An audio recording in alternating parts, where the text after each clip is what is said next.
A con artist who can control his victims like puppets, dominating and manipulating their entire lives. Most of his victims are women, and somehow he manages to convince each one with a particular scenario, either a love story or one filled with intimidation and fear. He plays both angles until he has full control over his victim, ultimately destroying their lives. His goal is to extort money from the victim and from those around them, such as parents, family, and relatives. This is the story of the most dangerous con artist we've ever narrated. It's hard to comprehend how he managed to manipulate his victims to such an extent. This story includes unbelievable and crazy events that might make you doubt its truth or think it's exaggerated. However, every event in this story is 100% real, confirmed by numerous witnesses, court cases, and journalistic documentation. The events of the story are stranger than fiction, so prepare yourselves for a wild story. This story is about a British con artist, considered by many to be on a completely different level from any other con artist in the world.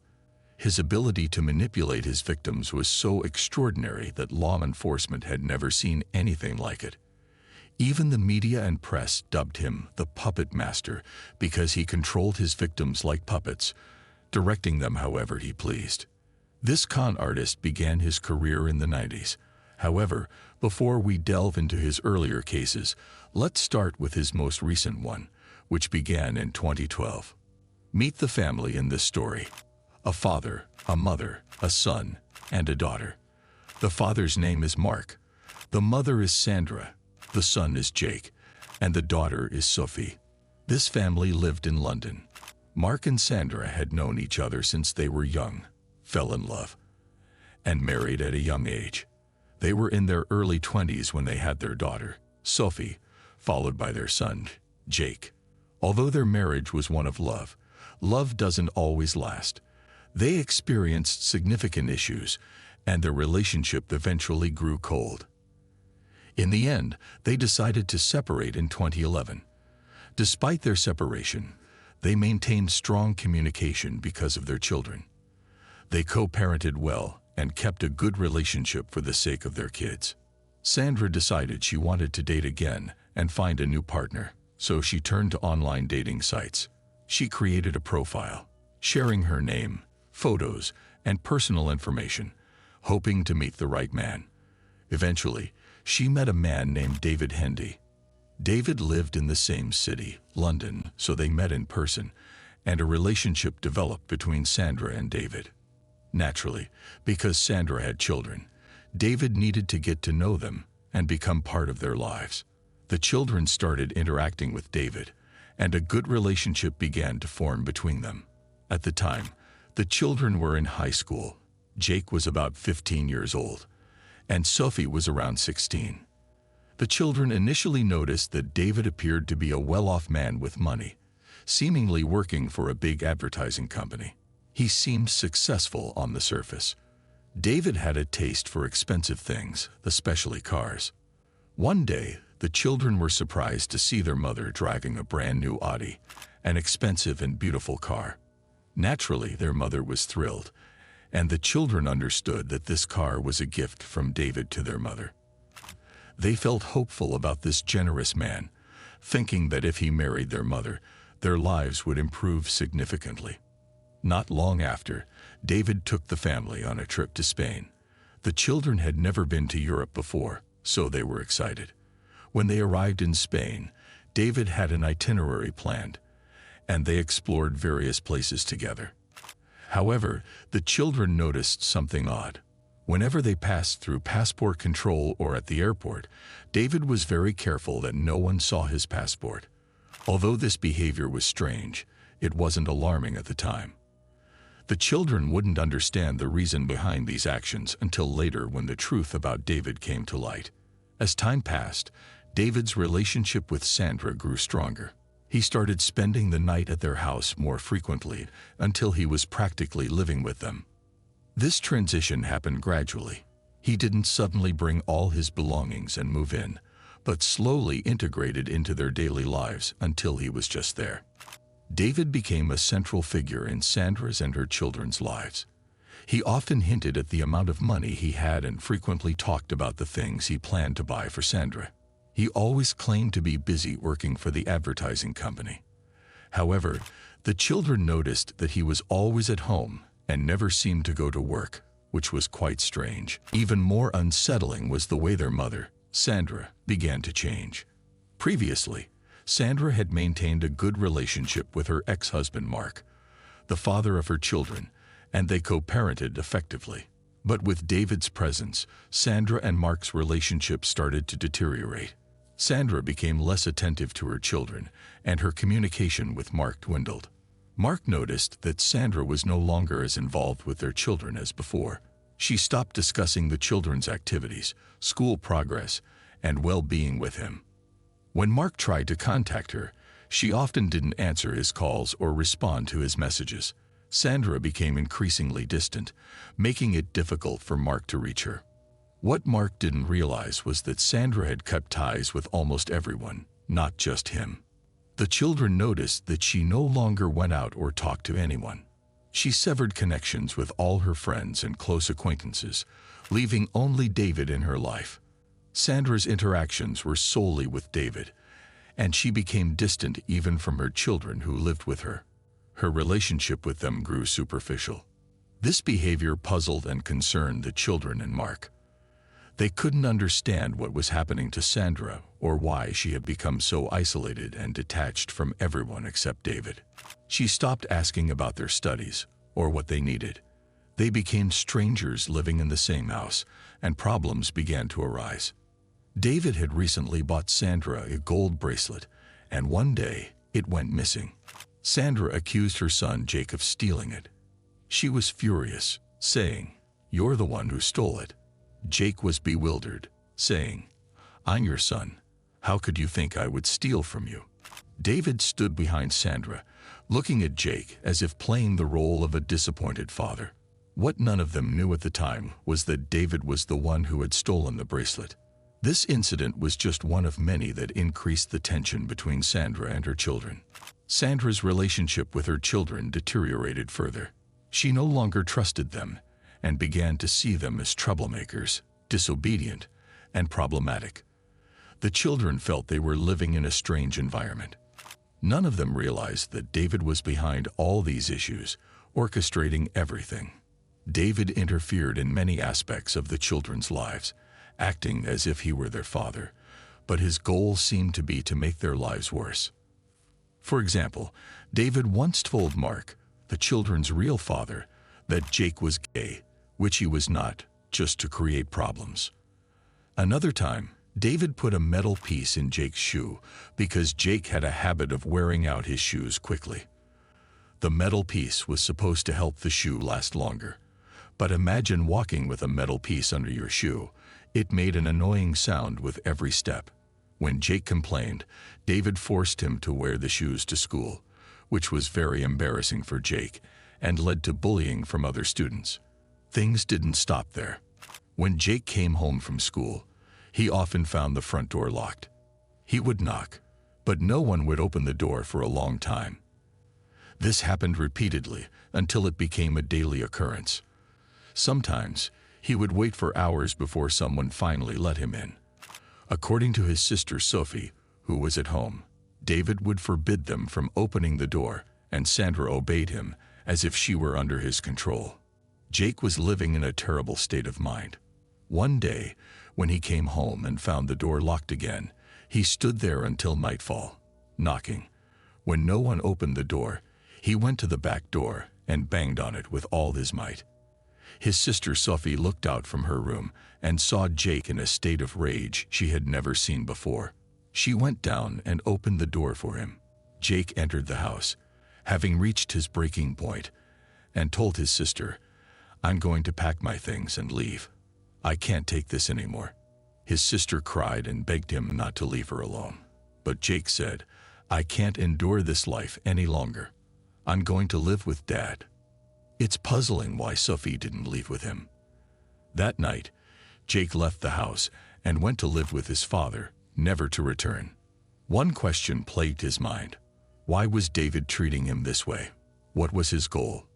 It seemed that David wanted to get rid of Jake, seeing him as the only threat to his complete control over Sandra. With Jake out of the picture, David had Sandra and her daughter all to himself, while Mark and Jake were no longer part of their lives. One possible reason Sophie didn't leave with her brother was that David hadn't targeted her as he had targeted Jake. She wasn't comfortable, but she hadn't reached her breaking point like Jake. She might not have been ready to leave the home she had always known, her school, and her friends. Leaving wasn't easy, especially for a girl her age. Now, we moved to 2013. A year had passed since David entered their lives, and Sophie started feeling lonely, especially after her brother left. Her mother seemed like a completely different person, totally alien to her. She had cut off all contact with her brother and father and no longer spoke to them. The only person guiding her life was David, who was poisoning her mind daily.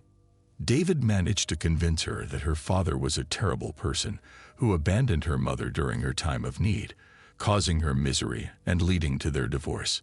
He claimed he was the one who saved her mother and pulled her out of the despair her father had caused. Every day, David filled her head with these ideas, gradually persuading her that her father had abandoned her too and didn't want her in his life anymore. David made Sophie feel unwanted and rejected, planting the idea that her father and brother had abandoned her, and she shouldn't want to see or contact them again. He made her think of her father as a frightening person who would harm her and her mother. David had a terrifying skill for manipulating his victims' emotions, especially those of women and girls. Most of us can't fully comprehend how he did it, but the upcoming parts of this story will shock you even more. This man had a level of deceit and manipulation skills beyond imagination, knowing precisely how to choose the right victims, because he knew he couldn't manipulate just anyone in this manner. David completely isolated Sophie and her mother from the world. Mark, Sophie's father, tried to see her, call her, and write her letters, but it was all in vain. She herself rejected him, telling him not to contact her. David didn't have to stop her. She had already cut off the relationship because he had convinced her that her father was a dangerous man who had abandoned her and wanted to harm her. She rejected and distanced herself from him on her own. Mark was puzzled, unable to do anything. Even when he tried to visit her, she would avoid and reject him. He couldn't involve the authorities or the police because she had willingly cut ties with him. Imagine, Sophie didn't see or speak to her father for 2.5 years, all because of David's brainwashing. Mark knew something was wrong and was certain that David was behind it all, but he couldn't understand why. What was David's motive for doing this? Why was he isolating the mother and daughter from everyone around them? Mark decided to investigate David further, searching for his full name, David Hendy, on the internet, social media, and in the local phone directory. He looked everywhere, but found nothing. Usually, even if someone tries to hide, you can find something, an address, a phone number, anything. But with David, there was nothing. David Hendy seemed to have no existence, like a ghost. During the 2.5 years that Sophie was cut off from her father, she graduated from school, and David got her a job. She didn't go to college or university. Instead, David found her work in a women's salon as a trainee, earning just £400. Some families have a system where adult children living at home must pay rent, so Sophie paid £300 for rent, leaving her with only £100. This rent was supposed to go to her mother, but the house was actually in her father's name, and he never asked her for rent. David took the rent money, claiming he was giving it to her mother, but he kept it for himself.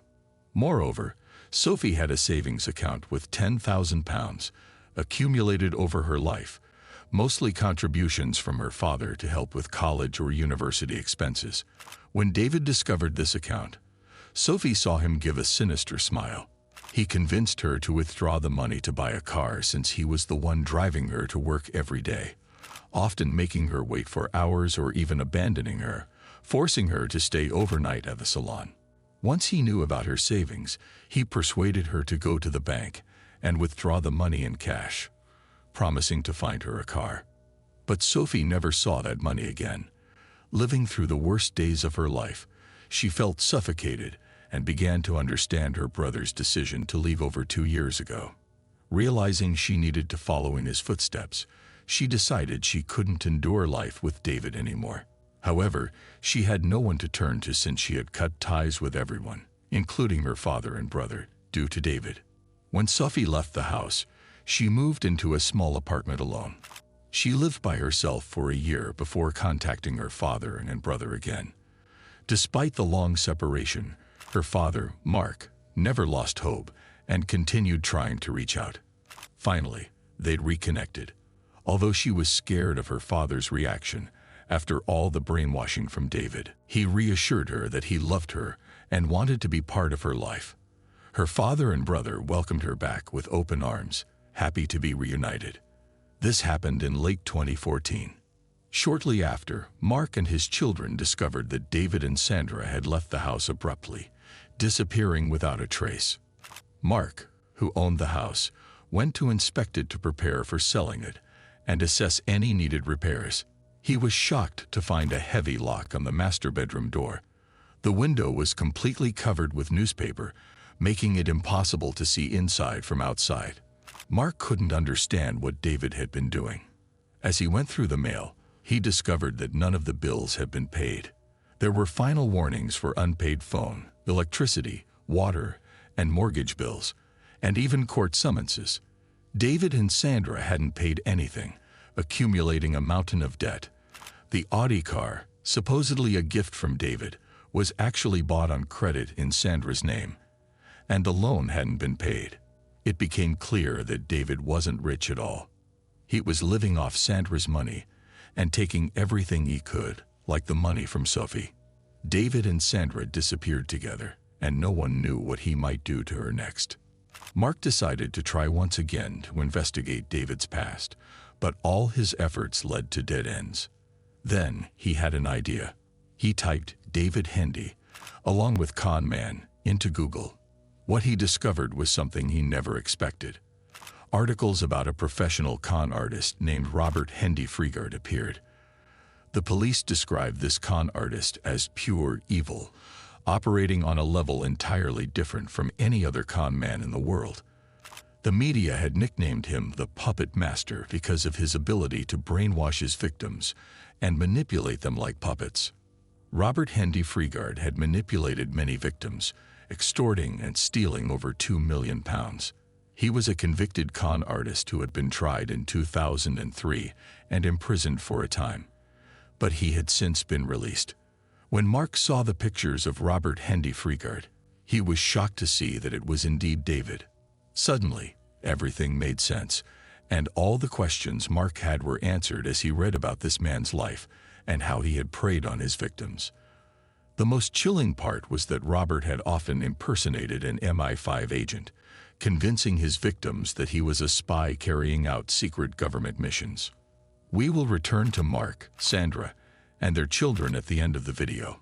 For now, let's delve into the past to see how David, or rather Robert Hendy-Freegard, conned his victims and the insane experiences they went through. Let me tell you, this story is about to get much crazier. We go back to 1993. This man is John Atkinson.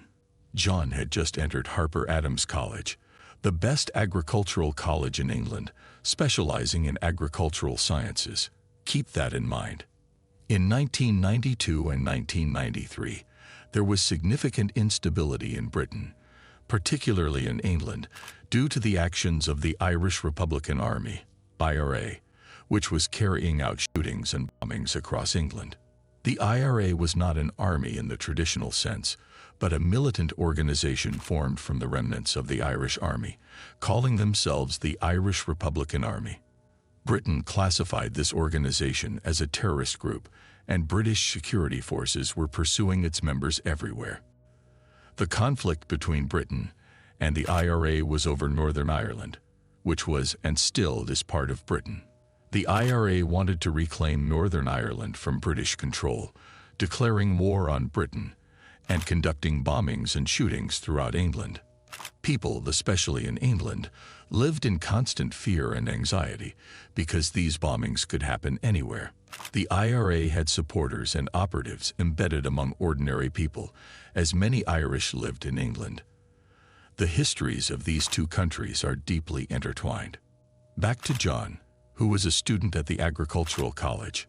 This college had many Irish students, and one of them was caught smuggling weapons for the IRA operatives in England. The students knew that security forces were watching their college closely, and that undercover agents were likely among them, monitoring everything. John had some Irish friends, and suddenly one of them committed suicide by shooting himself. This incident shocked John, who couldn't understand why his friend had taken his own life. John went to a bar near the college and started talking to the bartender, a man named Robert.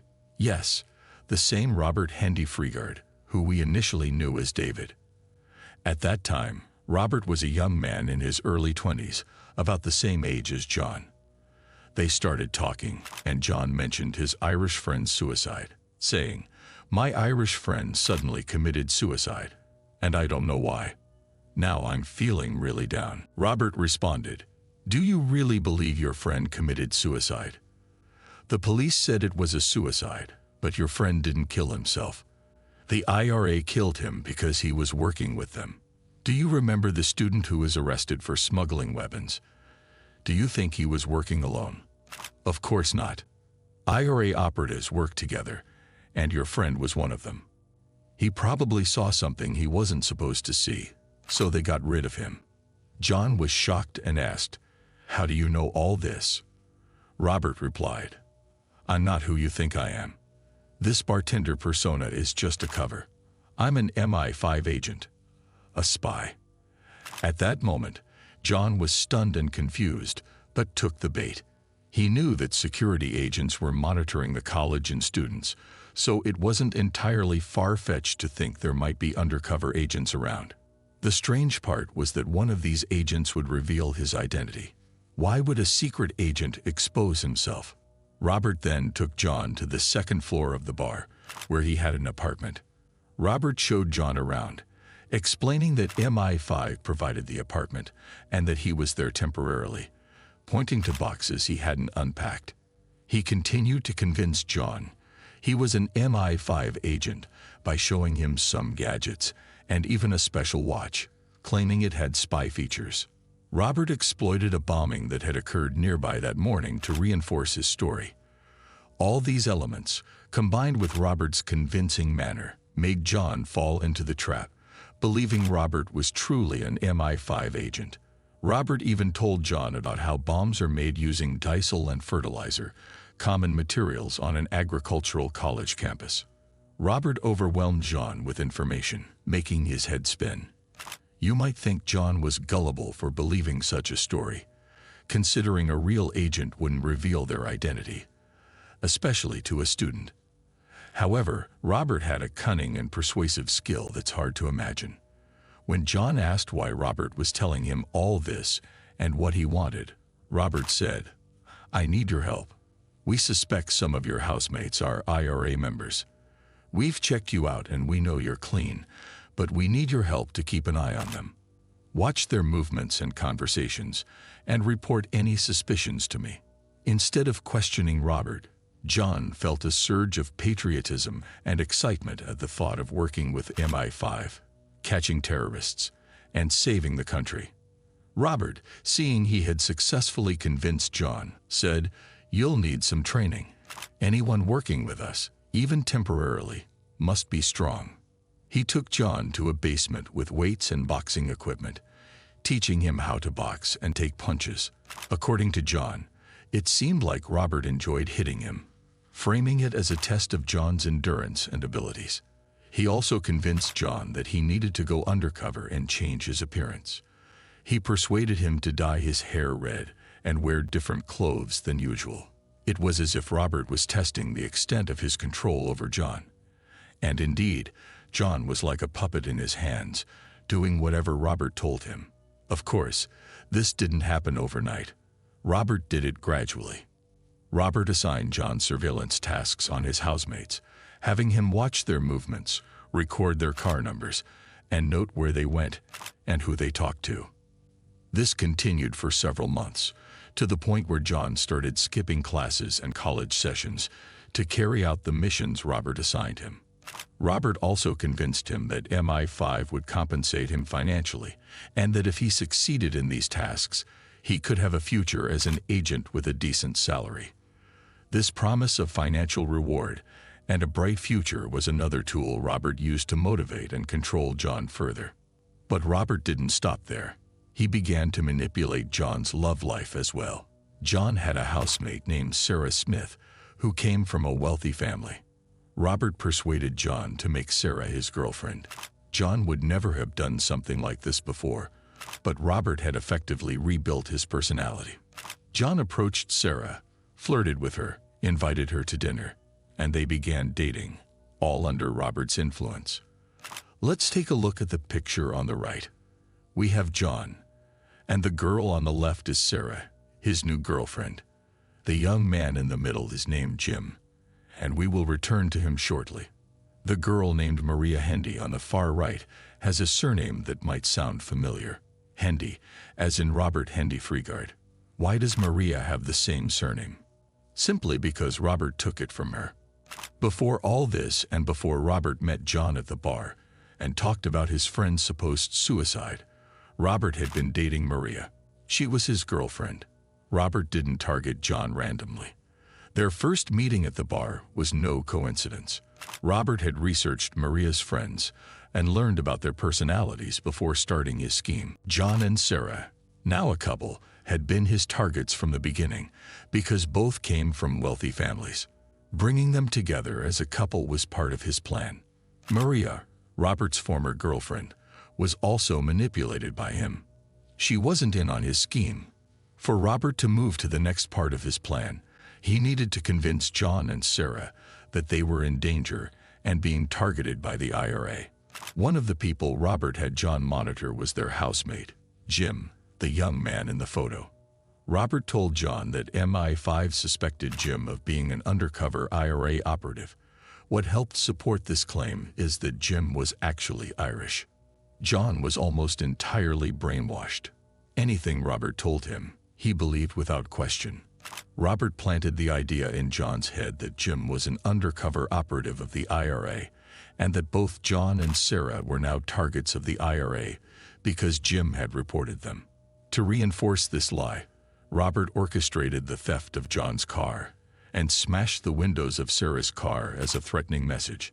Naturally, John believed that they were in danger and asked Robert what to do. Robert told him that they needed to flee the city and that he would help them escape. Robert also convinced John that their housemate Maria was in danger too, claiming that Jim had reported all of them to the IRA. None of them knew that Maria was actually Robert's girlfriend. Robert's plan was to take John, Sarah, and Maria. When John asked how to persuade them to leave, Robert advised him to tell Sarah and Maria that he had cancer and only a few months to live. His dying wish was to go on a trip around the country. John, completely brainwashed, agreed to the plan. He told Sarah and Maria that he had cancer and wanted to spend his last months traveling. Both women were shocked, especially Sarah, but they agreed to his request. Within the same day, John, Sarah, and Maria packed their things and informed their families that they were going on a 2-week trip around the country. Since they were all in their early 20s, their families didn't object. The three of them set off in Sarah's car, traveling from city to city. 10 days into the trip, they met up with Robert, whom John introduced as a friend. Sarah didn't know Robert, but Maria did because she was his girlfriend. However, Robert had previously told Maria not to reveal their relationship, saying it was because of a secret he would share later. The details of Robert and Maria's relationship are unclear because Maria never spoke to the media, unlike John and Sarah, who did. Thus, we know more from John and Sarah's perspective. After 10 days, Robert allowed John to reveal the truth, that he didn't have cancer and wasn't going to die. Robert then revealed his true identity as an MI5 agent and explained that the real reason for their trip was to escape the IRA. who had targeted them because of Jim. He said their lives were in danger and they had to leave immediately, which was why John had lied about having cancer. John, being completely convinced by Robert, and Maria, who was already manipulated by Robert, believed the story. The only one who might have been skeptical was Sarah. However, she trusted and loved John, so when she saw his conviction, she believed it too. One of the tricks Robert used on Sarah was telling her the exact balance in her bank account. No one knows exactly how Robert obtained this information, but it certainly helped convince her that he is a real MI5.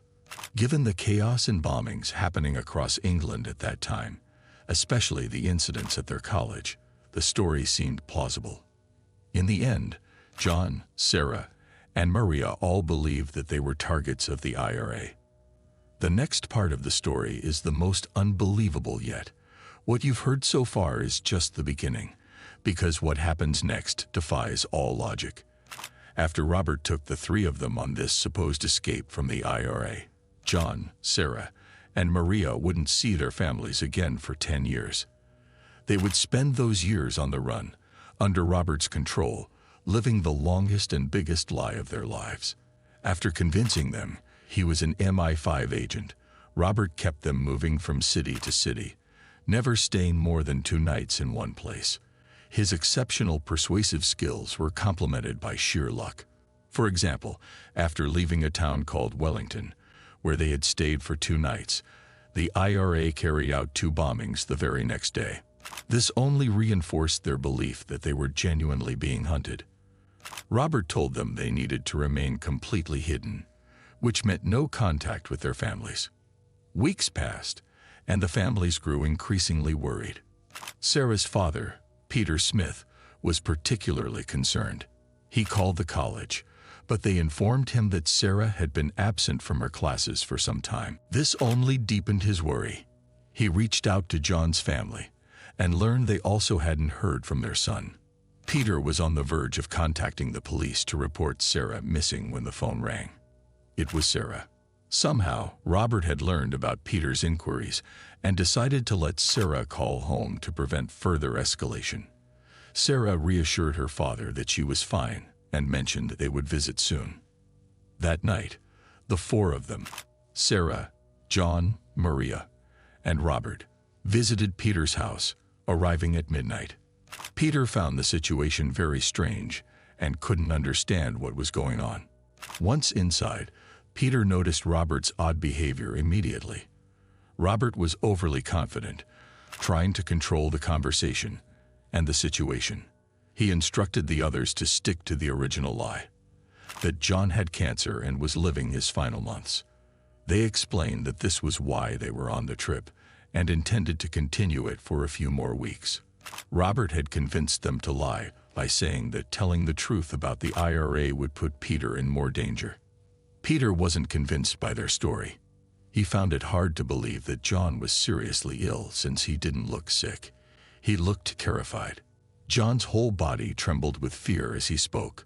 Peter sensed something was off, especially with this new person, Robert, but he couldn't stop them from doing what they wanted. They spent the night at Sarah's house, and the next morning, Sarah hugged her father, said goodbye, and they left. Sarah had no idea it would be 10 years before she saw her father again. The entire situation was bizarre. Peter, Sarah, and John all recounted the same story. After that night, they continued their supposed escape, still under Robert's manipulative control. They disappeared again without a trace. Weeks went by with no contact from Sarah or the others, and they didn't return to college. As mentioned earlier, Sarah came from a wealthy family, and her father funded her expenses and credit cards. Throughout their journey around the country, Robert wasn't the one paying for their expenses. He used Sarah's and John's credit cards. John, while not from as wealthy a family as Sarah, came from a well-off background with farms, which is why he attended an agricultural college. During the trip, Robert used their money for all expenses, promising them that the government would reimburse them once the crisis was over. He told them there was a special MI5 fund that would cover all their expenses. It was a ridiculous story, but they were already caught in his web. One of Robert's skills was knowing how to pick his victims. He targeted these three because he knew they came from wealthy families and likely studied their personalities and weaknesses. Peter Smith, Sarah's father, noticed charges from all over the country on her credit cards. Robert kept them moving to avoid detection. Peter even created a map of their movements based on the charges and realized they never stayed in one place for more than a night or two. He saw the pattern of rapid movement from north to south and back, and the expenses were outrageous: hotels, restaurants, gas, and even clothes. Peter knew his daughter was usually careful with money, so this spending spree was out of character. He began to suspect she was involved with a con artist trying to steal her money. With increasing concern and the long absence, Peter decided to report Sarah missing to the police. However, the police response was that Sarah was an adult who had left voluntarily, and there was no evidence of abduction or coercion, so they couldn't intervene. Feeling helpless, Peter continued to track Sarah using her credit card transactions. After more than 6 weeks of no contact, Sarah finally called home again. She told her father that the trip was going to be longer than planned, and that she was postponing her graduation to the following year. She said she needed to find herself and explore more. All this was scripted by Robert. The students remained out of touch with their families for 6 months, with their parents not knowing what to do. Peter was the only one actively trying to get the police involved, but without success. The police kept telling him there was no abduction, so they couldn't help. Peter realized he needed to find his daughter himself. The credit card transactions were his only clue. Peter began traveling from city to city, following the transactions and contacting the places they had visited: restaurants, hotels, rental rooms. Robert kept them moving frequently, but Peter persisted. Sometimes the restaurant or hotel staff would mention that someone had called asking about them, tipping Robert off, and he would move them again, claiming the IRA was tracking them. Finally, Peter managed to find one of the houses they had rented. They had just rented it that same day, and Peter arrived at night, expecting to find them there. The house was in Peterborough. Peter managed to break in through a back window, but when he got inside, the house was empty. In one of the rooms, he found some of Sarah's belongings, confirming they had been there but left in a hurry. This indicated that Robert had moved them quickly, likely realizing that Peter was close to finding them. This was the closest Peter came to tracking down his daughter. He continued his efforts for months, but to no avail. He knew that Sarah, John, and likely Maria had fallen victim to a professional con artist, but he couldn't understand how Robert managed to completely manipulate all three of them. Robert emotionally and psychologically controlled them through fear and terror, severing their connections to their families, friends, and anyone close to them. He isolated them from the world, creating a new reality for them, and gradually gaining complete control over their lives. Robert's manipulation was so complete that the victims themselves later recounted their stories, unable to fathom how they had been so deceived. They described feeling as if they were under a spell or hypnotized. They were not physically kidnapped or forced. It was all psychological control. Robert convinced them they were targets of the IRA, keeping them in a constant state of fear and using this fear to move them around and control every aspect of their lives. He even gave them new identities, making them use false names until they forgot their real ones.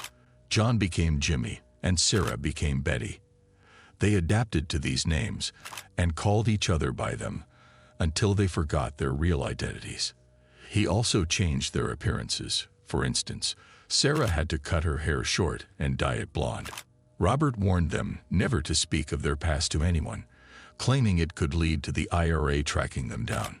He didn't just isolate them from their families and friends. He isolated them from their own pasts and true identities. This level of manipulation and psychological control is something that should be studied in psychology. After about 10 months of this journey and constant relocations, Robert even separated them from each other. John in one city, Sarah in another, and Maria in yet another. He claimed this separation was ordered by higher-ups in MI5 for their safety. We know the least about Maria because she never spoke to the media about her story. However, the information we do have is shocking. During these years, Robert married Maria and had 2 daughters with her. It's believed that the marriage was a means to access her inheritance since her family had money. Her father resisted Robert's extortion attempts, even though Robert had 2 daughters with Maria. Robert's plan was to claim her inheritance when her father died. As for John and Sarah, Robert found them jobs. John as a bartender and Sarah in a fast food restaurant. These were demanding jobs with long hours and low pay. Robert turned their lives into a monotonous and exhausting routine. They worked 10-hour days at their jobs, and during their remaining hours, Robert assigned them surveillance tasks, claiming they needed to stay vigilant against potential IRA threats. Robert sometimes had them surveil buildings, people, or cars, recording license plates, and noting where people went. These tasks had no real value. They were just busy work. The rising rate of IRA bombings and attacks across Britain, including shootings, building bombings, store bombings, and bus bombings, played into Robert's hands, helping him maintain his deception. John and Sarah lived under constant stress, tension, and fear, their mental states deteriorating.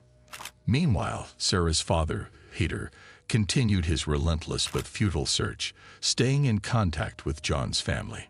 John had told his family about the IRA, saying they were targets and on the run with an MI5 agent. Robert allowed John to tell this story to extort money from his family, claiming it was for their protection.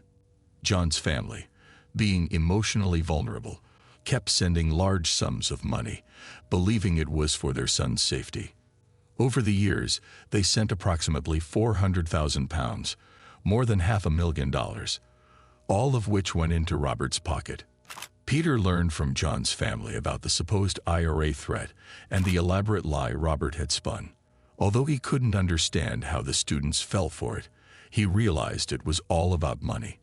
Robert's goal was to drain each family financially. John's family was easy. A simple call from John, and they would transfer £10,000 or £20,000. This continued for years, totaling £400,000. However, dealing with Sarah's father was more challenging. After a while, he stopped paying Sarah's credit card bills, cutting off that source of money. Robert pressured Sarah to find another way to provide funds for their protection. Sarah revealed she had an inheritance of £200,000 from her family, but it was locked in a special bank account and required her father's approval to access it. Technically, it was her money, but she couldn't touch it without her father's consent. When Robert learned about the inheritance, he saw an opportunity.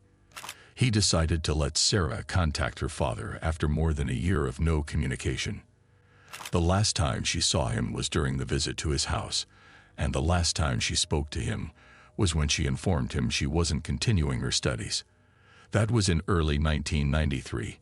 Now it was 1994, over a year later. Robert had prevented any contact because he knew Peter was actively trying to track them down. Sarah's father was the most persistent, and Robert knew allowing contact was risky, but the potential financial gain was too tempting. Sarah called home, and her father answered, completely shocked to hear her voice. It was a huge surprise for him. The moment Sarah started speaking, he tried to warn her about Robert, saying he was a con artist only after money. But Robert, standing right next to Sarah, immediately hung up the phone when he heard this.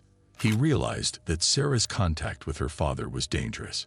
Her father clearly wouldn't be easily fooled, so Robert decided to play a long game, a game that would last for years.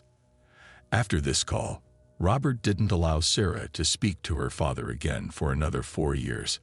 During these 4 years, as mentioned earlier, he isolated her, cut off all contact with John and Maria, and left her working in the fast food restaurant. Even the little money she earned, he took from her, sometimes leaving her without money or food for long periods. She often survived on leftovers from the restaurant. Robert constantly pressured her, saying the money she made wasn't enough to protect her. She had no means to earn more money. After these additional 4 years, by 1998, 5 years into their supposed escape, as we mentioned earlier, Maria on the other side had already married Robert and had 2 daughters. The marriage was likely Robert's attempt to gain access to her inheritance. John's family continued to send regular payments, making him Robert's primary source of income. Sarah, however, was the difficult one because her father refused to cooperate. Sarah's inheritance, worth £200,000, was still untouched, and Robert wanted that money. He decided to have Sarah contact her father again to try to claim her inheritance. This time, he had a new strategy. Imagine, it had been 4 years since Sarah last spoke to her father. When Robert told her to contact him again to ask for her inheritance, she wasn't excited or hopeful. After all these years, her family felt distant, like people from another life. She was living a completely different life now, as if Robert had erased her past. When she called home and her father answered, he was shocked but relieved to know she was still alive after all these years. He had hope of seeing her again. He asked her why she couldn't come home, mentioning that the IRA attacks had stopped and the organization was dissolving and integrating into political society. There was no longer a threat. When he asked why she couldn't return home, her answer was simply that she couldn't, without giving any reasons or explanations. Robert had thoroughly manipulated Sarah. She felt disconnected from her past, her family, and even her own identity. The years of psychological manipulation had taken their toll, making it difficult for her to break free from Robert's control.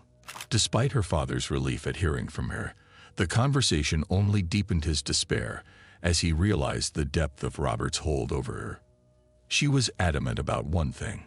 She needed her money. As per Robert's instructions, get the money from her family by any means necessary. Her father continued to refuse and ask her to come home. Robert, standing by her side, hung up the phone just like last time. But this time, his strategy was different. His new approach was to have Sarah constantly call her father, persistently asking for her money. And Sarah, completely brainwashed, was ready to do whatever Robert asked. She kept calling the house day and night, repeating the same conversation. Her father would ask her to come home, and she would ask for the money. The phone in Sarah's father's house never stopped ringing morning and night. This was Robert's strategy, to harass them until they gave in. Even when her father ignored the calls, the phone would start ringing again. It became a nightmare. They went from years of no contact with their daughter to a situation where she called them incessantly. The person most affected by this was not Sarah's father but her mother. The constant calls from their daughter, who was clearly in distress, broke her heart. The mother couldn't understand how things had reached this point, and each phone ring tore at her soul. She fell into a state of severe depression, her health deteriorating from the stress and sadness. Seeing his wife in such a state, Sarah's father decided to pay the money. He didn't want to lose his wife after already losing his daughter. To end the torment that Robert had put them through, he transferred the £200,000. In his last call with Sarah, he told her, "I don't want to hear your voice again. Take this money and consider our relationship over." His words were harsh, spoken out of despair and fear for his wife's well-being. Even if he didn't mean them, they were the result of years of suffering. The years passed, and by 2001, 9 years since the start of this ordeal, Sarah's father regretted those words. Despite Sarah not contacting them again, he never gave up hope. A father's heart could never truly abandon his daughter. He continued searching, pleading with the police to intervene, but to no avail. He felt helpless, with nowhere to turn, and no one to help him. Then, out of the blue, he received a letter in the mail. It was from John. In the letter, John explained that he had returned to his family years ago. He had been thinking about writing to Sarah's father for a long time, but had been ashamed of himself. He was ashamed that he had involved Sarah with Robert, ashamed that he had escaped while Sarah remained under Robert's control. Before delving into the rest of John's letter, we need to understand how John managed to escape. As mentioned earlier, John's family had been regularly sending money, believing it was for their son's protection, and that the government and MI5 would reimburse them. However, John's father had always been skeptical. Despite their constant communication with John, he sensed something was wrong. The big problem was that John was convinced by Robert's lies and always reassured his parents that Robert was indeed an MI5 agent and that everything happening was real. They were targeted because of their former housemate, Jim. However, after 5 years of constant running, John's mental state deteriorated. Even under Robert's control, he couldn't cope anymore. John fell into a deep depression. Despite still believing they were being hunted by the IRA, he decided to return to his family. Robert tried to warn him, saying he wouldn't be able to protect him if he returned home and that he would put his family in danger. But John had reached his breaking point. He told Robert, "I can't take it anymore. I'll either go back to my family or I'll end my life. My family wants me back, so I'm going back." Robert, as we mentioned before, didn't physically restrain his victims. He controlled them mentally and emotionally. When John decided to return home, even though he believed everything Robert had told him, Robert allowed him to leave, especially since John's father had become difficult to deal with and was no longer paying regularly. Robert felt he had squeezed all he could from them. John's family had been financially ruined, nearly bankrupt, having paid over $500,000 to Robert for what they believed was protection for their son. Seeing John's broken spirit and the difficulty in extracting more money from his family, Robert decided there was no point in holding on to John. John returned to his family around the 5th or 6th year of their supposed escape. Even after returning home, John expected to be targeted by the IRA, but as months and then years passed without incident, he realized he had been deceived all along.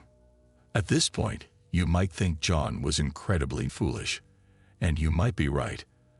But no matter how much we delve into the story, it's still just a summary of events that spanned many years. It's impossible to fully grasp all the details or understand their mental state during that time. We're left wondering how Robert managed to convince them of such absurdities for so long.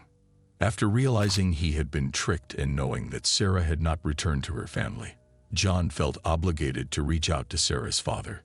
He wrote him a letter, expressing his shame and explaining how Robert had deceived them, instilling fear of the IRA and convincing them they were targets.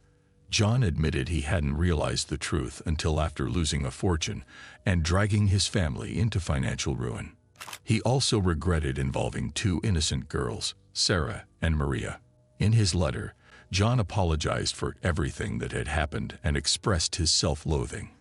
He wished he could help find Sarah, but admitted he didn't know her whereabouts since Robert had separated them years ago. While this letter didn't provide new information for Sarah's father, it confirmed John's acknowledgement that Robert was a con artist whose sole aim was money and that he had manipulated them with lies.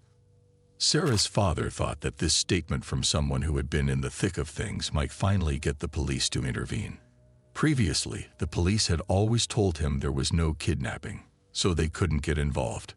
But John's declaration confirmed there had been deception and fraud.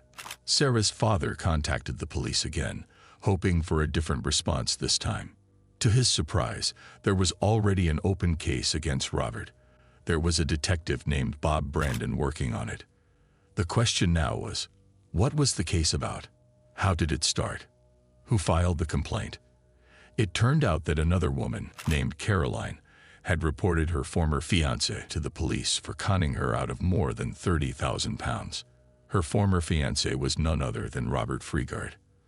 The police soon discovered that John, Sarah, and Maria were not Robert's only victims. Over the past 10 years, Robert had conned several women, stealing significant sums from them. Detective Bob Brandon and his team tried to track Robert and discovered that, up until the early 2000s, he had been working at a car dealership in London. When the police visited the dealership and asked about Robert, they learned he had left some time ago. The police interviewed his colleagues to gather more information about him. His colleagues described Robert as a smooth talker who knew how to sell and was the best at the dealership. He always won the Salesman of the Month award, and seemed to prefer female customers.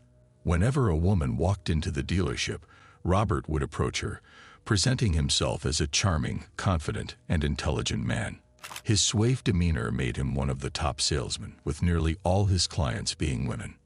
Caroline, the woman who filed the complaint, had met Robert at the dealership. Robert had struck up a relationship with her, convinced her to marry him, and eventually stole more than £30,000 from her. One of Robert's colleagues told the police that Robert had confided in him, claiming that selling cars was just a cover.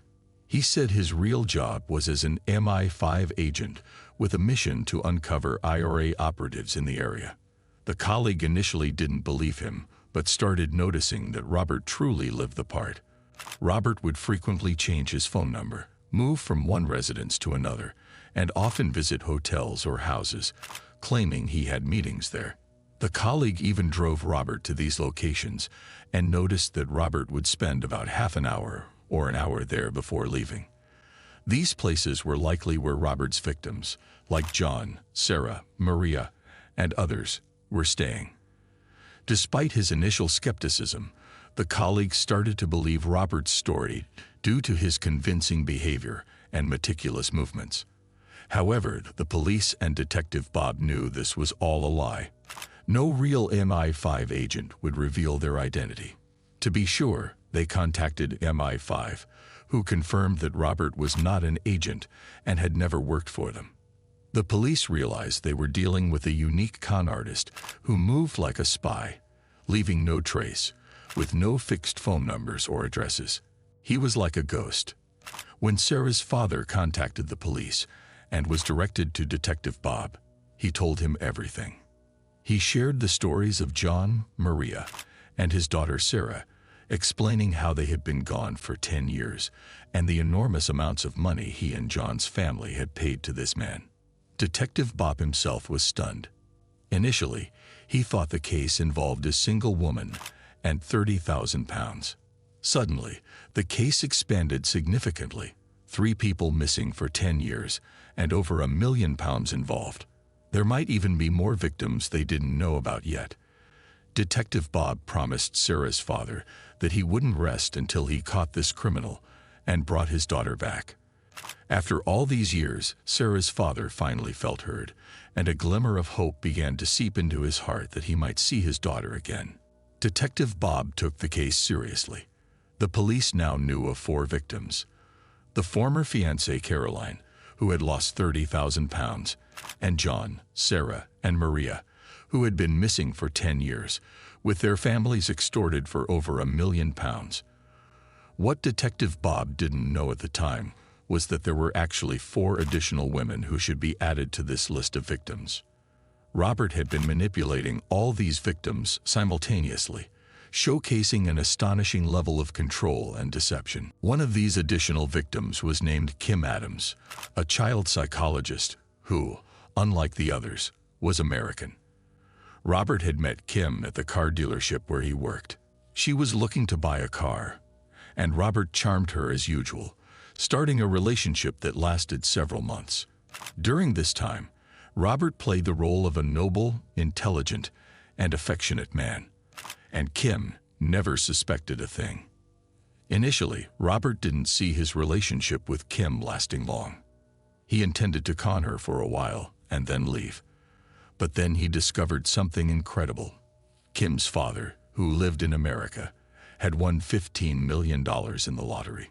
Realizing his luck, Robert decided to take his relationship with Kim to the next level. He showered her with love and romance, eventually proposing to her, and she accepted.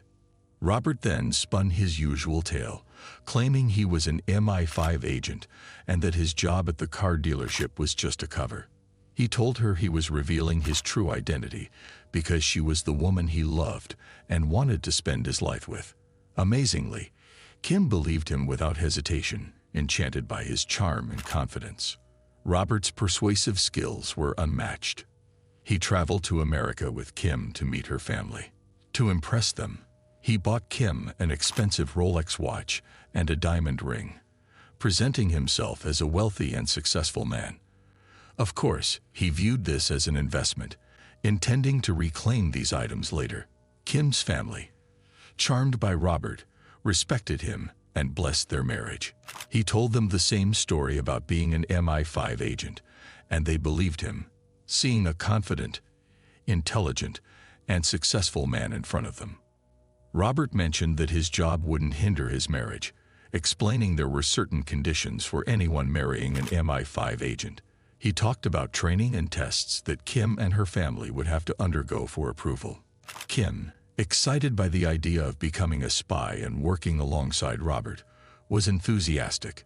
Her family, seeing her happiness and desire to be with Robert, fully supported their engagement. Robert returned to the UK with his new fiancée, Kim. He then started implementing his real plan. First, he told her they needed to move because he had a new mission in a different location, and this marked the end of his job at the car dealership. Of course, as I mentioned, Kim was working at a clinic in London and renting an apartment, and she had colleagues and friends. Robert told her to inform them that she had a serious illness and would be moving away due to her condition. This was all part of his plan to prevent anyone from suspecting her sudden disappearance. Afterward, Robert and Kim began moving between several cities, not only in Britain but across Europe. During this period, it seems Robert used the same manipulation tactics on her as he did on all his victims. He played with her psyche, reshaping her to submit to his control completely. He had her call her parents multiple times, each time asking for money for different reasons. During this period, Detective Bob and his team were trying to track Kim Adams. They had connected Robert to her through the car dealership where he worked. Kim was one of his customers. When they investigated further and reached her address, the landlord informed them that Kim had said she had a sudden illness and had to move. Her colleagues at the clinic said the same thing. Detective Bob realized that this was the same tactic Robert had used on John, making him tell those around him that he had cancer and was living his final months. Detective Bob was convinced that Kim was Robert's new victim, but had no way to track her. He reached out to a contact he had at the FBI in America, asking her to contact Kim's family and inquire about their daughter and Robert. The FBI agent sent a team to Kim's family, who lived in Arizona. Kim's family told the FBI that they knew about Robert, that he was Kim's fiancé, and they planned to marry. Robert had told them he worked as an MI5 agent. Kim's parents believed their daughter had a bright future and a happy life ahead of Robert. They were shocked when the FBI told them that Robert was, in fact, a dangerous con artist. The picture became clearer to the investigators when they learned that Kim's father had won $15 million in the lottery. They understood why Robert targeted Kim. Kim's parents didn't know their daughter's exact whereabouts. They only knew she and Robert were moving around due to his job. Kim occasionally called home, asking for money, saying she was undergoing training and would soon take tests to join Robert in his work. The FBI decided to start recording the calls between Kim's parents and Robert. What you are about to hear is a real recording of a conversation between Robert and Kim's father, also named John. Pay attention as Robert explains that he is taking Kim under his wing, training her, and preparing her for tests to become a spy like him. All of which, of course, required money. Let's listen to the call. Hello. Hi, Robert. Hi, John. How you doing? I'm doing just fine. How about you? Oh, I just got back, John, from London. I've been to London to try and sort some things out. That's part of the British government type of deal, huh? Yeah. Is the test really hard? They're very hard, yeah. ISO 9002, which is like a... very hard to explain to you, but it's like a quality control British standard, and everything hinges on passing the exams. And unfortunately, Kim didn't pass the test. I just feel that maybe I asked Kim to bite off more than she could chew. If she failed it twice, what guarantee is she going to pass it the third time? The real bummer with the test is that we have to pay to resit it. We are absolutely, quite frankly, excuse my French, but we are simply on that front. And I've been down there to see if we can get some more time because... As you heard, Robert tells Kim's father that Kim is failing the tests and that these tests are expensive. He even implies that he might have to cover substantial costs out of his own pocket. Robert is baiting the hook during this call. The FBI agents were present with Kim's father, listening to the conversation. They advised him to stall, not to commit to paying anything, and to keep the conversation going. At this point, we start to sense that Robert is becoming desperate. His voice revealed a sense of urgency, as if he was clinging to any last hope of extracting money. To apply more pressure, Robert played on their emotions. He had Kim call her parents, especially her mother, Anne, to try to elicit sympathy. His voice revealed a sense of urgency, as if he was clinging to any last hope of extracting money. To apply more pressure, Robert played on their emotions. He had Kim call her parents, especially her mother, Anne, to try to elicit sympathy. Now let's listen to a recording of a call between Kim and her mother. Mother's Day. Thank you. How are you? I'm good. How are you? Oh, I've had a shitty week. How come? Because I failed that exam again. You gotta be kidding me. Robert's really angry with me because of the exam. If I fail again, we have to pay for a chunk of the training. The FBI analysis showed that Kim sounded as if she was reading from a script written by Robert. This was a tactic he used with his previous victims, like John, Sarah, and Maria, coaching them on exactly what to say when they contacted their families. Kim wasn't asking for money for the tests. She often gave random reasons like her car breaking down and needing money for repairs, all dictated by Robert. The FBI recorded these calls, trying to trace Robert's movements. They had direct communication with the British police, particularly Detective Bob, who was leading the case. The British police began tracking the money transfers Kim's parents sent her. They followed her bank accounts and transactions, noticing spending in multiple cities and even across different European countries: Britain, Germany, Austria, France. Robert was sticking to his old routine, never staying in one place for more than 2 nights, making it extremely difficult to track him. This confirmed that he was using fake identities. Any place they stayed, whether hotels or otherwise, they always used false names. Detective Bob and his team knew it would be hard to track them down. The best strategy was to set a trap, knowing that the one thing Robert always wanted was money. The police and the FBI advised Kim's parents to arrange a handover of $50,000 for her supposed spy school tests. They insisted on delivering the money in person to see their daughter. Kim's mother, Anne, contacted Robert, telling him they would meet him and Kim at Heathrow Airport to hand over the money. Robert agreed. Law enforcement prepared thoroughly, with agents spread out across the airport, monitoring from the ground and through cameras. Anne arrived at the airport and collected her luggage from the carousel. The police identified Robert, who was alone even though Kim was supposed to be with him. They had agreed to meet at a specific coffee shop in the airport. When they met, there was still no sign of Kim.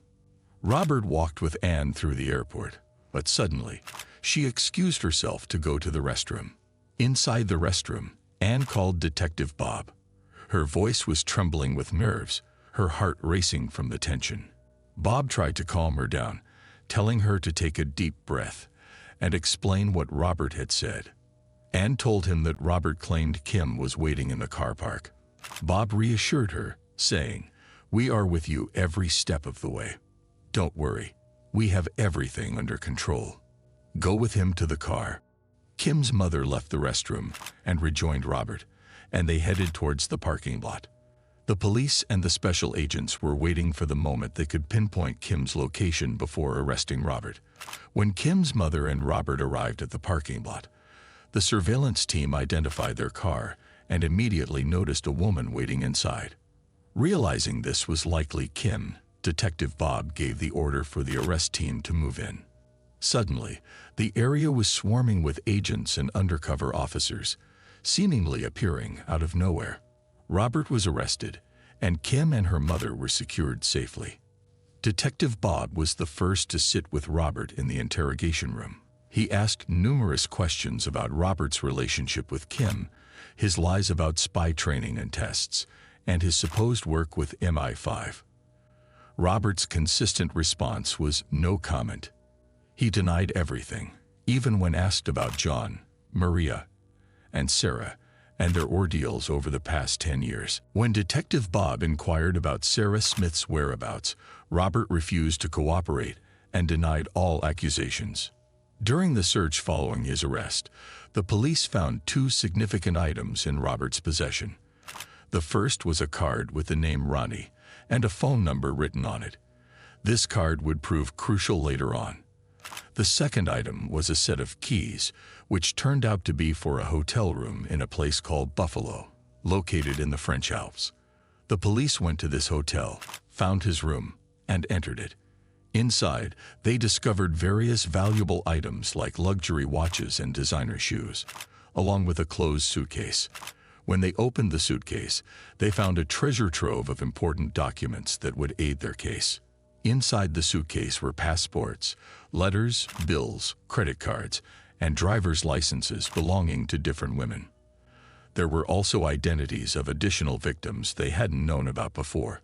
Among the names were Elizabeth Bartholomew, Leslie Gardner, and Renato Baxter. These 3 were also among Robert's victims. He had managed to juggle multiple victims simultaneously over the years. How he divided his time between them all remains a mystery. Each one had a different story. Some he engaged to, some he scared, and others he simply conned. One of the victims, Elizabeth Bartholomew, had a particularly harrowing story that highlighted Robert's cruelty. Elizabeth's ordeal began in 1996. Newly married, she was seduced by Robert, leading to an affair. He then threatened to send compromising photos to her husband, blackmailing her for money. He continuously extorted money from her and eventually convinced her to leave her husband, promising to marry her. She changed her name and cut all ties with everyone she knew, just as Robert had done with his other victims. After they ran away together, Robert made Elizabeth take out loans in her name, claiming they would use the money to start their new life together. Of course, he took the money and disappeared, leaving her stranded in cheap hotels without money, contact, or food. On one occasion, he even left her in a park in central London with no money, no food, and no one to turn to. Kim was forced to sleep outside for days in the cold park. According to her testimony, she survived on a single Mars chocolate bar for an entire week. Robert had turned her life into a nightmare. This was no ordinary con artist. His persuasive and manipulative abilities were beyond belief. Perhaps his greatest skill was his ability to choose the right victims, those he knew he could completely control. This was the story of Elizabeth Bartholomew in brief, though it spanned several years. Elizabeth suffered the most, her life shattered by Robert, but the other victims' stories followed a similar pattern, with slight variations in details. Sarah was the most suffered victim. She was under Robert's control for the longest time, 10 years. Even Maria, who married Robert and had 2 daughters with him, managed to escape him eventually.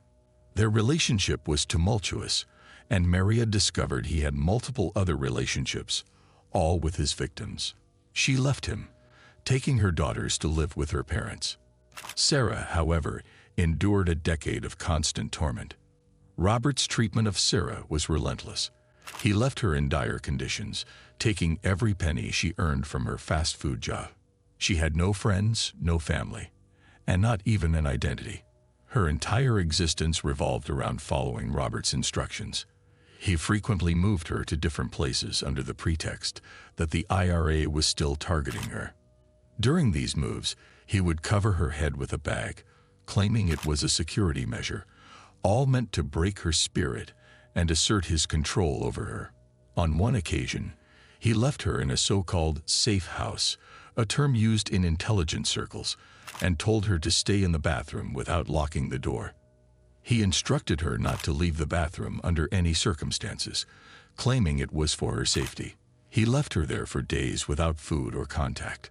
When he finally returned, he gave her some food, making her feel like he was her savior, even though he was the one who had imprisoned her. After this ordeal, he asked her if she wanted to be his girlfriend. By then, Sarah's mind was completely broken. She agreed, thinking it was for her own good. Robert had effectively destroyed every bit of her will and awareness. When Detective Bob learned about Sarah's story from her father, he tried to find her, but there was no trace. Robert had ensured that his victims used fake names, making it difficult for them to be tracked. Sarah had no phone number, address, bank account, or any governmental records.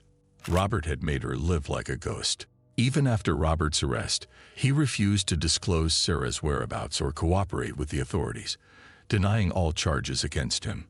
However, if you recall, one of the items found in his possession was a card with the name Ronnie and a phone number. This Ronnie was actually Renata Baxter, another one of Robert's victims. The police identified her through her passport and ID found in Robert's suitcase in the French Alps Hotel. The police contacted Renata, asking if she knew Robert. Initially, Robert had instructed her to deny any knowledge of him if questioned. Renata hesitated but ultimately decided to cooperate after Detective Bob gently encouraged her, explaining they had found her identification documents in Robert's suitcase. Renata came to the station and shared her story. She had met Robert in 2000 through the car dealership, bought a car from him, and eventually started a relationship. Over time, Robert managed to extract £20,000 from her, using the same story about being an MI5 agent and promising that the money would be reimbursed by the government. Renata revealed that after a long period of no contact, Robert had reached out to her, saying he had a woman in desperate need of shelter. He convinced her that this woman could help with house chores and cleaning in exchange for a place to stay. Renata agreed, and this woman, named Carrie, was now living with her and working as a cleaner. She showed the detectives a picture she had taken of the woman with her camera. As soon as Detective Bob saw the picture, he was almost certain it was Sarah. The resemblance was striking. Detective Bob went to Renata's house to meet this woman. When the door opened, he immediately recognized her as Sarah. The first words out of his mouth were, "Hello, Sarah." At that moment, Sarah was shocked and started trembling. It had been years since she had heard her real name. It felt like the name of another person from a distant past. Detective Bob tried to calm her down, explaining that everything Robert had told her was a lie. Robert was not a spy or an MI5 agent. He was a con artist who had been arrested. Everything he had told her was a fabrication from the start. Finally, Detective Bob told Sarah she would be coming with him. Sarah was in a state of shock, barely able to stand. Her mind was reeling, unable to process everything she was hearing. Detective Bob took her to the police station, where he continued to explain Robert's crimes and the numerous victims he had conned. For Sarah, it was like waking up from a nightmare, only to realize that her entire life had been turned upside down. She had lost her future, her education, her job, and most importantly, her family and friends, all for nothing. She had spent 10 years living in fear, pain, and suffering, all because of a con artist stealing money from her and her family. The police then contacted Sarah's family. When her parents arrived, despite everything that had happened, they embraced her immediately. Their joy at being reunited with their daughter was indescribable. After Sarah returned to her family, the police continued their investigation into the case. They identified other victims, such as Elizabeth Bartholomew, whom we mentioned earlier, and another woman named Leslie Gardner. They suspected there were more victims they hadn't identified yet. For example, they found the identity of a Brazilian woman in Robert's suitcase from the hotel, but they couldn't locate her or find any information about her. Besides, there could be many minor victims scattered around, but at least they had identified the main ones. The investigation took 3 years to build the case, during which Robert was in custody. In 2005, he was finally brought to trial. The prosecutors presented all the evidence they had gathered, and several victims testified against him. He was charged with kidnapping, theft, and fraud. The total amount he had swindled was estimated to be around £2 million. Despite the overwhelming evidence, Robert continued to deny all charges. He tried to twist the facts and even blamed his victims, making up false stories about them. For instance, he claimed that John was the real con artist who had lured him, and that John had contracted AIDS due to his immoral activities. He accused Maria, his ex-wife, of mistreating their daughters and being wasteful with money. He said Elizabeth was the one who had pursued him and initiated the affair. Regarding Kim, the American who was once his fiancée, he alleged that she had cheated on him with 4 other men and had manipulated him to get his money. Robert's attempts to reverse the roles and paint himself as the victim were audacious. He confidently spouted lies and fabricated stories in court, despite the mountain of evidence against him and the testimonies of his victims. Ultimately, after several months of trial, the court reached a verdict. Life imprisonment was the minimum sentence for someone like him, a dangerous criminal who ruined countless lives. He should never have been allowed out of prison. And yet we know from the story we began with, which occurred in 2012, that Robert Hendy-Freegard did get out of prison. How? In 2007, Robert and his lawyers filed an appeal with the Court of Appeal, which reviews cases and sentences. The main defense they used was that none of the victims were kidnapped. They had the freedom to leave at any time they wanted. The Court of Appeal ultimately ruled that the kidnapping charge was not valid because kidnapping requires illegal detention, and in Robert's case, there was no physical confinement. The victims were psychologically manipulated rather than physically restrained. As a result, the Court of Appeal decided the kidnapping charge did not hold. Of course, there were other charges such as fraud, theft, taking passports, and even abuse against his ex-wife Maria. But the kidnapping charge was the most severe, leading to a life sentence. When the kidnapping charge was overturned, the remaining charges only resulted in a 7-year prison sentence. Given that Robert had already been in custody since 2002, he was released in 2009. This ruling shocked the victims and the investigators who worked on the case. How could someone with such clear guilt and destructive crimes receive such a lenient sentence? But ultimately, the court's decision stood. Upon his release in 2009, some might have naively hoped Robert would change his ways.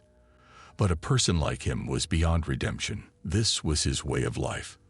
Now, we return to the story we started with. The story of Mark, Sandra, and their children, Jake and Sophie. Robert, using the alias David Hendy, entered their lives, began dating Sandra, and quickly manipulated and controlled her. He then divided the family, driving Jake out of the house, and isolated Sandra and Sophie. Robert manipulated Sophie just as he had with others, draining her of all her money. After Sophie left the house, she reunited with her father and brother. Meanwhile, Robert and Sandra disappeared. Mark, through his own investigation, discovered that David was actually the notorious con artist Robert Hendy-Freegard. Mark turned to the police after uncovering Robert's true identity, recounting the events of the past years. Initially, the police showed little interest in pursuing the case, but Mark persisted, repeatedly contacting different departments and authorities. Finally, after several attempts, they agreed to investigate. This was in 2015, and they began looking for Sandra as a missing person. They managed to locate her, still living with Robert. The police approached Sandra, revealing the truth about Robert, that he was a convicted con artist with a dangerous past. They asked her if she knew who he really was and what he had done. Sandra's response was shocking.